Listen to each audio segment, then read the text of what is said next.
name is Clara, 41 years old, a lecturer in business administration at a university in Denver. My husband, Lucas, and I had been together for 17 years. To outsiders, we were the perfect couple. A cozy home in the suburbs, 2 stable jobs, annual vacations like clockwork. But that glossy surface had been cracking for a long time. I just didn't want to see it. That evening, Lucas was in the shower. The sound of water running echoed from the bathroom, a backdrop to something else. A small ping from his phone, carelessly left on the nightstand. I'd never been the type to check my husband's phone. Trust was something I always protected. But intuition, that vague instinct you only believe when the pain cuts deep enough, pulled me up from my seat. The screen lit up. The notification was chilling in its simplicity. Table for 2 confirmed at Lumiere Friday at 7:30 p.m. Window seat as requested. She'll love it. I stood frozen. Lumiere was one of the most expensive restaurants in Denver. We had once dreamed of going there for our 10th anniversary but canceled because he had a work trip. I had never set foot in the place, yet now Lucas was planning a romantic evening there. For someone else? I didn't plan to unlock the phone, but my hand moved before my mind could stop it. The passcode was still our wedding date. Just 4 digits. As simple as I once believed marriage to be, what I found was an entirely different world. Messages, photos, notes, even full conversations spanning almost a year with someone named Sophie, a young blonde woman who worked in the communications department at the law firm where Lucas was a partner. They chatted daily, no, hourly, about the most intimate little things from morning coffee to the dress she wore at night. And photos from a 2-day work trip to Santa Fe. Sophie curled up in Lucas's arms, his smile so bright I barely recognized the man who once stood by me through the financial crisis in 2008. I still remember how it felt, like the air had vanished from the room, replaced by a piercing metallic ringing in my ears. I wanted to throw the phone across the room, to scream. But I stood there, knuckles white, heart pounding wildly. "Have you seen my blue tie?" Lucas called from the bathroom casually, like everything was fine, like he hadn't just torched our marriage with a dinner reservation. I placed the phone back exactly where it was, burying the eruption inside me. "Second drawer," I replied, my voice flat and cold. That night, I lay beside him, back turned to Lucas, listening to his steady breathing while my body stayed taut like a drawn bow. How many times had I told myself his distance was just work stress? How often had I pretended not to notice him, avoiding my eyes, making excuses to come home late, carrying unfamiliar perfume and suspiciously crisp shirts? Now I knew. Every suspicion, every gut feeling had been right. And I was no longer the blind wife. The next morning, I still kissed him goodbye like always. "Good luck with the Japanese clients this morning," I said, and Lucas nodded, completely unaware that I had already seen the candlelit dinner plans he made for Sophie on Friday night. Once the door closed behind him, I picked up my phone and called HR at the university. I requested a 3-day leave. I needed time. Not to cry, but to prepare. I had spent 17 years being the perfect wife, but now I was going to be someone else. I sat at the kitchen table, staring into a cup of coffee gone cold, feeling hollow. In less than 12 hours, the world I had trusted had been stripped bare. But instead of collapsing, something else began to take shape inside me. Sharp, calm, and terrifyingly clear. I didn't want a screaming match. I didn't want to be the woman who smashes plates and yells in the kitchen, only to be met with pity and another robotic "I'm sorry." No. If Lucas wanted a special night with Sophie, he'd have one. Just not the way he imagined. I redoubled Lucas's email. His calendar was meticulous, as if he never expected anyone to find it. 7:30 p.m. Friday, reservation at Lumiere, note clearly saying window seat, soft lighting, wine pre-arranged. A perfect evening for 2 people, with nothing to hide, except their spouses. I searched Sophie's name through his firm's employee directory. Sophie Walker, Internal Communications. It took less than 5 minutes to find her social media. Then, just one more click. Ethan Walker, Sophie's husband, an executive architect at a major design firm in downtown Denver. He had a warm smile and kind eyes.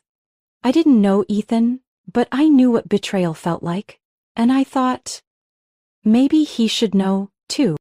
Of course, I couldn't just call a stranger and say, "Your wife is sneaking around with my husband." I needed a different approach. Subtle, believable, and effective. As a university lecturer, I had one special privilege, inviting guest speakers for our seminars. So I crafted the perfect email, formal, concise, and completely professional. Dear Mr. Ethan Walker, my name is Clara Whitmore and I currently teach project management at Metro Denver University. We are hosting a speaker series on sustainable urban design and came across your recent work in the Rivergate Business District. If you're interested, I'd love to discuss the possibility of inviting you as a guest speaker. I've scheduled a dinner for this Friday at Lumiere 7:30 p.m. to talk through the details. It would be an honor to meet you there. I hit send. Less than 2 hours later, Ethan replied. Thank you, Ms. Whitmore. I'm very interested in this opportunity. Friday at 7:30 at Lumiere works perfectly. I look forward to meeting you. I read that line over and over, heart pounding with a strange mix of nerves and sorrow. He didn't know yet. But he would. Not through anger, but through the clarity of truth. The hardest part was next. Booking the table. I called Lumiere directly. Good evening, the hostess answered. We have a few tables left for Friday. Do you have a preference? A table for two near the window if possible, I said calmly, and if there's one available near the reservation under Hamilton and Rothman, ideally next to theirs, we're potential partners and would like to be nearby. A half-truth. And it worked. Certainly, ma'am, I'll seat you near them. Any special requests for wine or the menu? Just a good view, I replied with a small smile, though she couldn't see it. Friday night. Ethan and I would be seated just steps from Lucas and Sophie, close enough to see every expression, every movement, close enough to shatter the illusion they'd built in the dark. I hung up the phone and sat still for a long moment. Everything was ready. No screaming, no accusations, just a quiet, devastating reveal. Perfectly timed. Lucas always thought I was soft. He was wrong. And Friday night would prove it. I arrived at Lumiere 20 minutes early in a teal silk dress Lucas once said was too loud for dinner, my hair in a soft bun, makeup subtle, and champagne heels I'd never worn outside the box. Until now. I didn't dress to impress anyone. I dressed for battle. And tonight's battlefield was a 5-star restaurant lit by candlelight, the soft strains of a violin and glimmering crystal glasses. The waiter led me to the reserved table, a perfect spot. From here I could see the window table, the one where Lucas and Sophie would sit. They hadn't arrived yet. I sat down and ordered a martini, my chest tightening. No matter how much I had prepared, the moment of confrontation still made it hard to breathe. Not from fear, but from finally facing a truth I had avoided for over a year. Clara Whitmore, a deep warm voice called behind me. I turned around. Ethan Walker stood there. Tall, dressed in a dark shirt with a polite smile. He looked exactly like his photos online, though his eyes were a bit more tired, maybe from work or maybe from what he didn't yet know was about to unfold. I'm really glad you came, I said, standing to shake his hand. Thank you for accepting on such short notice. The pleasure's mine. The topic you brought up really intrigued me, he replied, and took the seat across from me. We started with small talk about urban planning, education, and the role of sustainable architecture. I listened, nodded, asked questions. But my eyes kept drifting toward the entrance. Then they arrived. Lucas wore the gray blazer I gave him for his birthday last year. Sophie had on a tight red dress, walking confidently as if the world revolved around her. When Lucas pulled out her chair, they laughed together like they were starring in their own romantic film. Far removed from the real world, I tightened my grip on the glass and kept my tone steady as I continued speaking with Ethan. He was too kind to notice I was holding back a storm. I watched Lucas lean in, pour wine, his hand grazing Sophie's wrist.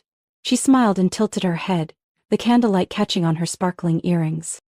As I turned to grab my napkin, my eyes met Lucas's. He froze. His wineglass nearly slipped if not for the waiter catching it in time. Sophie followed his gaze and saw me. Before they could react, I turned back to Ethan. Excuse me for a moment, I said softly. I need to use the restroom. On my way, I planned each step. I didn't want a dramatic slap like in some TV drama. I wanted the truth, bare, cold, and undeniable. Just as I stepped out from the restroom area, I ran into Sophie. She froze, eyes wide. You're Clara, right? Her voice was barely above a whisper. I nodded. And you're the one holding hands with my husband under the table, while your husband is sitting less than 10 steps away. Her face went pale, lips trembling. Please, not here. Why not? I tilted my head, keeping my tone calm. Isn't this the perfect place? Candlelight, wine, soft music, everything set for a perfect performance. Claire, I don't want excuses, but Ethan deserves to know, doesn't he? I glanced toward my table, where Ethan was looking around with concern. He deserves to know who his wife is really having dinner with. Sophie turned as if to run, but Lucas was already behind her, his face white. Clara, what are you doing here? I looked at him, then called out, Ethan, could you come here for a second? Ethan approached, eyes focused. What's going on? I looked him in the eye. Ethan, this is my husband, Lucas, and I believe you recognize Sophie, your wife. The entire restaurant seemed to freeze in that breathless moment. Sophie covered her mouth as tears welled up. Lucas stepped back. Ethan turned to his wife, hurt written all over his face. I turned and walked away, leaving them in the chaos. But before I left, I added calmly, Oh, and don't worry, dinner's still on Lucas. His company card seems quite familiar to her. I walked out, head high, leaving behind full glasses, unsaid apologies, and 2 unfaithful people drowning in the truth they couldn't escape. When I returned to my table after that brief confrontation, Ethan was still standing, staring at Sophie, trembling in Lucas's arms. They both looked pale, like they had been yanked out of a beautiful dream and thrown into brutal reality. I signaled the waiter. Please, I said gently but firmly, I need a private room. And if possible, merge our table with that of Mr. Lucas Hamilton. It seems we have a few things to clarify. The waiter paused for a moment, then nodded. I'll arrange it immediately, ma'am. Within 5 minutes, we were ushered into a discreet private room. Soft lighting, the table set for 4. I sat down first, Ethan beside me. Lucas and Sophie sat across, stiff like students caught cheating on their final exam. No one spoke, no sound of chairs scraping, no clinking silverware, just distant music and heavy breathing mixed into the air. Lucas broke the silence. Clara, I don't even know where to start. Start 3 days ago, I said, pouring water into my glass, when you got the reservation confirmation and I happened to see it on your screen. That's when I knew. Both of them froze. Sophie looked down, and Lucas opened his mouth to speak, but I raised my hand. I don't need a monologue. I read every message, Lucas. Every word, every photo, every secret trip to Santa Fe. Don't try to imagine what it was like reading that. I remember exactly how it felt. Sophie whispered, I'm sorry. I turned to Ethan. He's my husband, and she's your wife. The least we deserve is the truth, said to our faces. Ethan sat still, eyes locked on Sophie. What are you going to tell me? That it was a mistake?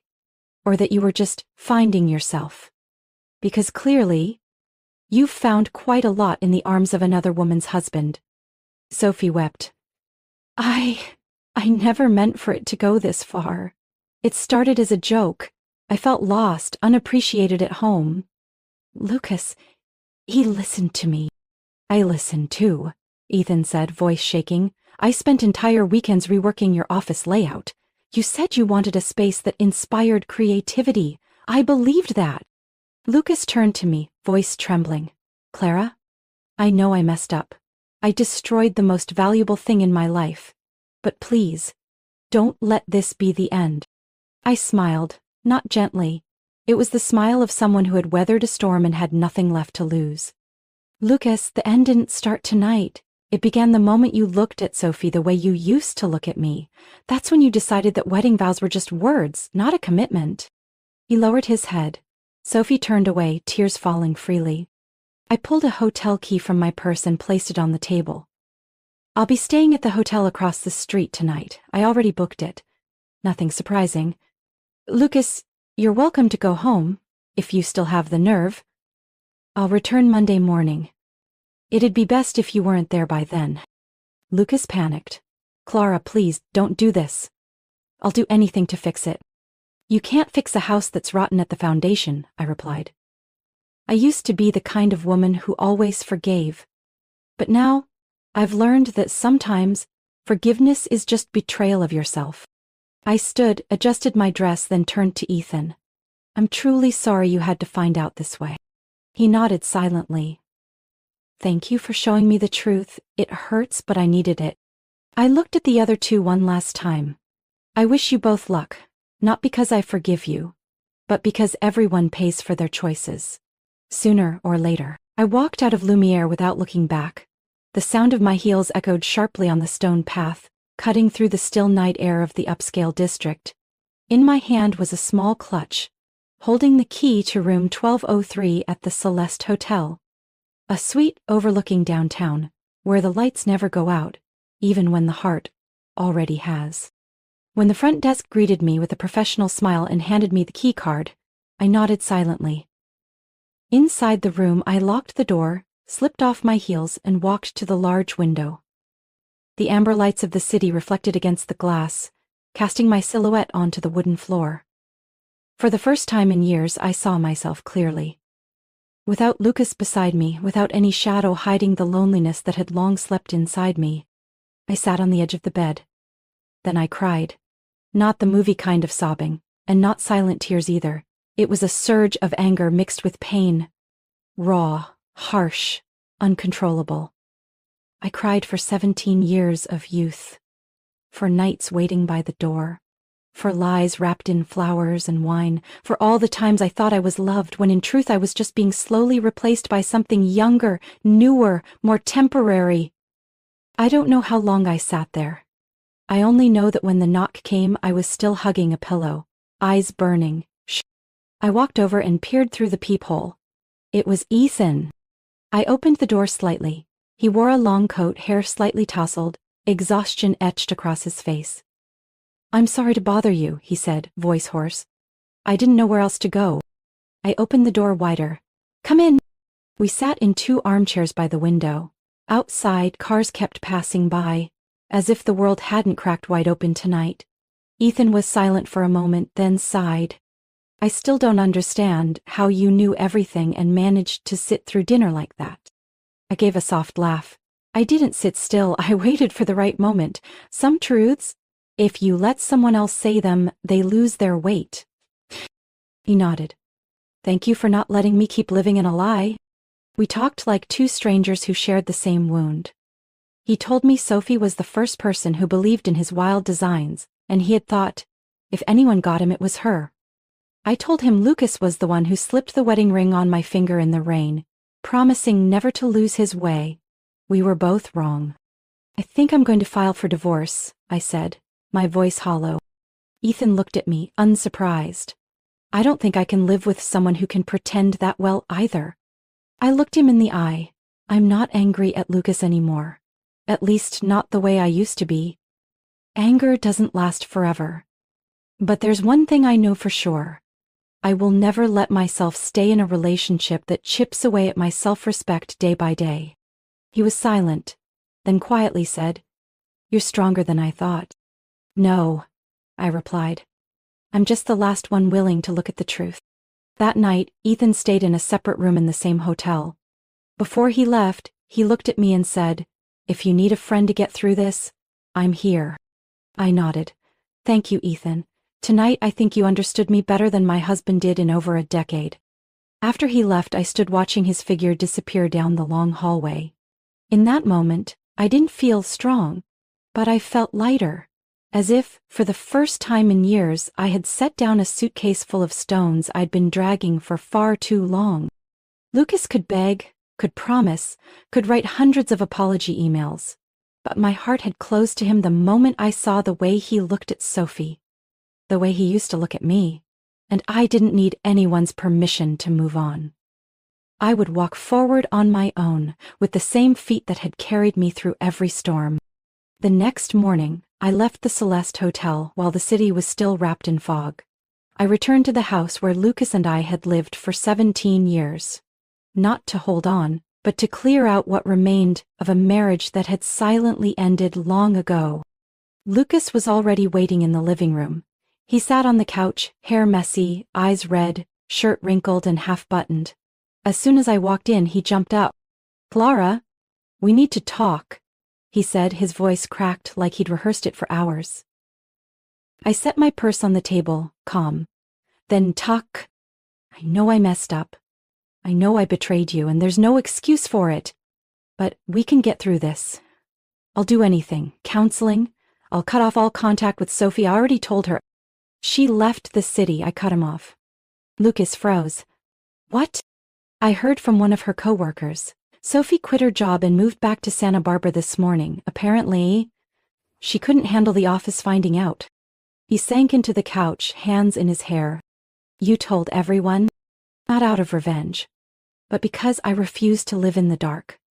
I called your mother, Mark and Jenna, even your college friends, the ones you always tried to impress.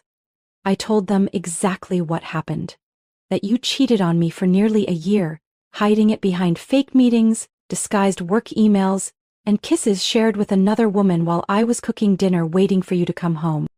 Lucas shook his head, panic rising in his eyes. "You've destroyed my reputation. Do you know what the company will think? What my friends will say?" I laughed, bitterly. "You care more about your reputation than your marriage? Then let me remind you, you destroyed it, not me. I just stopped protecting the mask you built." He stepped closer, trying to take my hand. "Clara, please. Don't do this. I love you. I really do." I stepped back. "Lucas, love can't survive in the shadows of lies. If you loved me, you wouldn't have called someone else baby while still holding me in your arms at night." He collapsed to the floor, shoulders shaking. "She meant nothing. It was a mistake." "No, Lucas. It was a series of deliberate choices. You had the chance to stop. Every time you texted her, made a reservation, walked out with a lie on your lips. But you didn't. And now I won't either."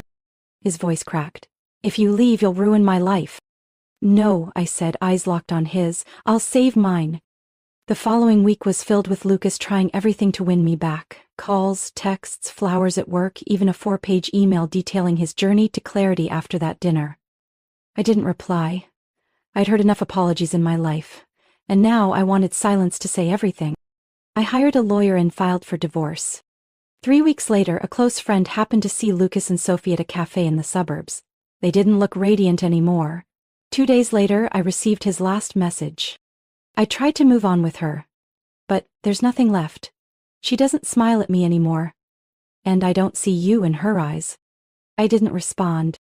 A few days after that, I saw he had deactivated his social media accounts and temporarily stepped down from the board at work for personal reasons. A man who had once lived for appearances was now facing himself, with nowhere to hide. Spring came earlier than usual that year. I noticed it one Saturday morning when sunlight poured through the windows of my new apartment, casting warm streaks across the dark wooden floor. I was making coffee when my phone rang. It was Ethan. "Coffee at Tanner's?" he asked simply. I glanced at the clock. 9:12, I am in. "Give me 15 minutes, I replied, smiling. Since that night at Lumiere, Ethan and I, once strangers, now survivors of the same shipwreck, had stayed in touch. First, daily check-in texts, then regular weekend meetups. No pressure, no expectations, just two people who had lost everything, slowly learning how to navigate the world again. That morning, he was waiting at our usual table, notebook open, 2 lattes already ordered. "I guessed right, didn't I?" he smiled, sliding one toward me. "I'm starting to think you're the only one who remembers what I like," I said, taking a sip. "Lucas got my coffee order wrong for 17 years. We both laughed. Not the painful kind from before, but something lighter, calmer. "How have you been?" I asked. "Officially finalized the divorce last week," Ethan said, nodding as if to confirm it for himself. "Sophie didn't say much, just left a short note. I'm sorry for making you lose faith in love." I looked at him. "And did you?" He thought for a moment, then met my eyes. "No, because I'm learning to believe again. from scratch. But this time, not in promises. In small, consistent actions. His answer left me quiet. We didn't need to say more. In that silence, I knew we were walking the same path, even if we hadn't named what was growing between us. The next months passed in rare peace. I returned to teaching, enrolled in a weekend photography class, and for the first time, lived without the label of being someone's wife. Ethan, besides running his firm, began speaking at my student seminars. He never missed one, and each time he stood at the front, sharing his passion for design and humanity, I felt inspired all over again. One day, after a session, I invited him to my new place. Small, but filled with greenery and light. We had pizza on the balcony, watching the city shimmer. "Do you think we're changing?" I asked, pulling a knit blanket over my lap. "No," he said, turning to me.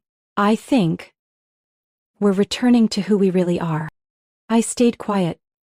His answer warmed my heart in a way I hadn't expected. One early summer evening, walking along the river after an outdoor concert, Ethan suddenly stopped and looked at me seriously.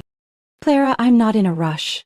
I don't want to push you into anything you're not ready for, but if one day you want to try again, not with another marriage, but just a relationship built on trust, honesty, and no secrets, I'm ready."